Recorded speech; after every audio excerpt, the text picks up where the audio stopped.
NFL Christmas football is officially over with the Indianapolis Colts coming away with a road win over the Arizona Cardinals 22-16. That's now 7 straight covers in prime time for Indy. They continue to surge, winning 8 out of their last 10. And on the flip side, the Cardinals continue to struggle. Once the top seed in the NFC, they have now lost 3 straight games, and they are in a division that is crowded, and it's anticipated that they will have 3 teams make the postseason. Carson Wentz, 2 touchdown passes, and Jonathan Taylor, 100-plus yards rushing on the night.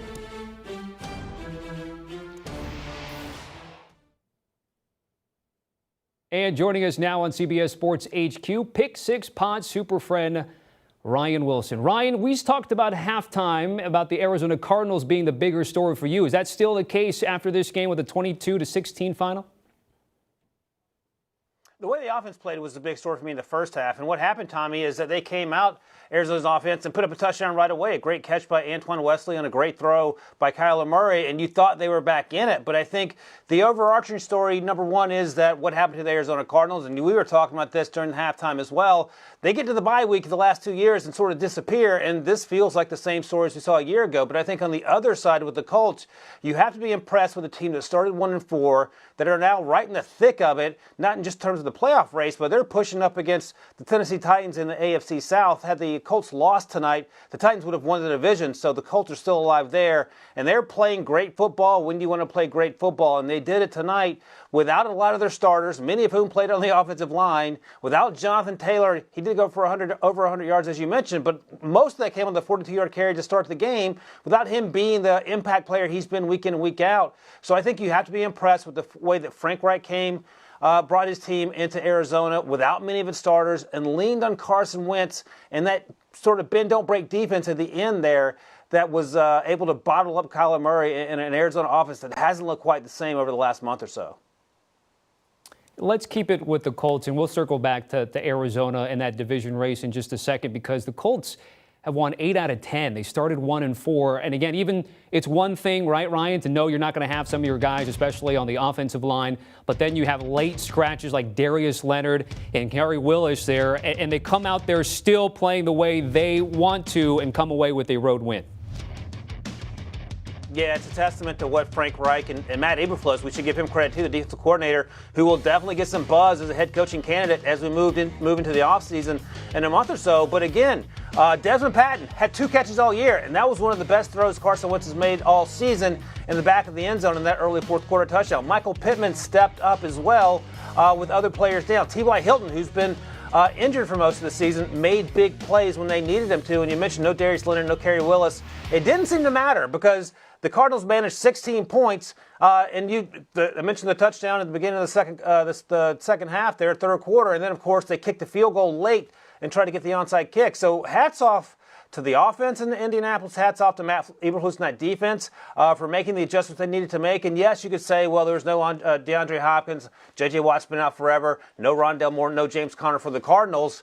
Look, the Colts had a lot of guys out. They found a way to travel halfway across the country and win that football game. So you should not have excuses either if you're playing at home and you have Kyler Murray in your roster.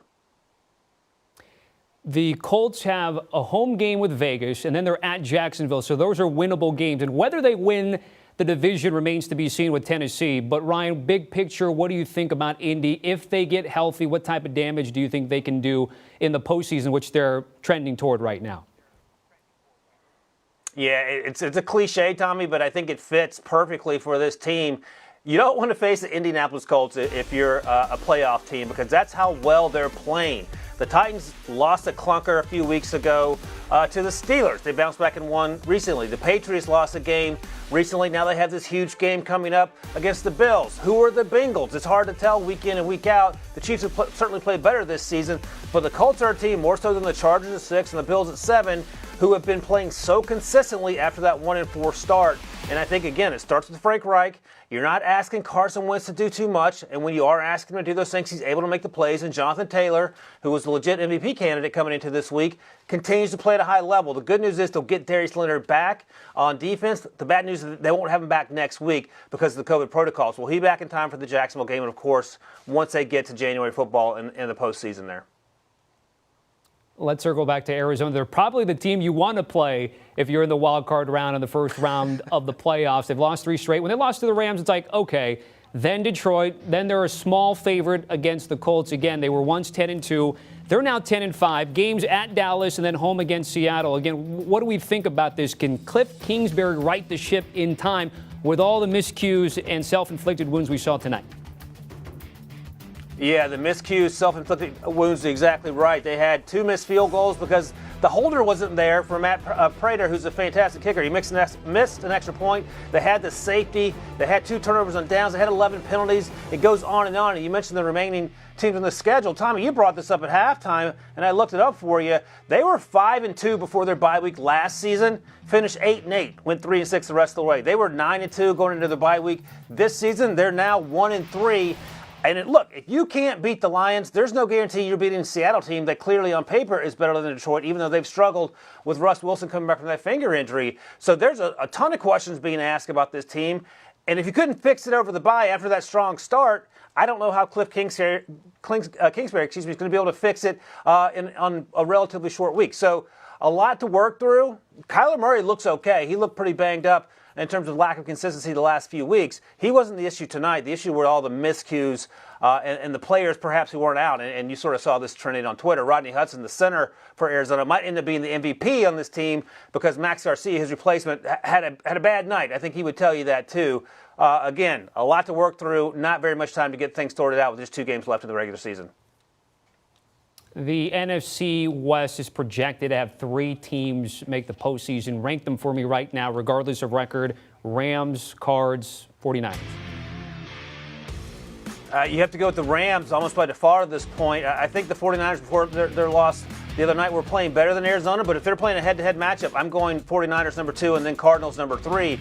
And if Russell Wilson didn't get hurt, we might be in a situation where they would leapfrog the Cardinals as well. But I'll go Rams, San Francisco, and then Arizona, only because after the bye, Cardinals have been not too impressive the last 2 years.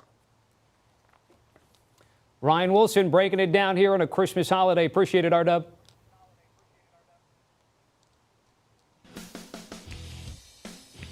All right, the slide continues for the Cardinals. Again, we've been talking about it.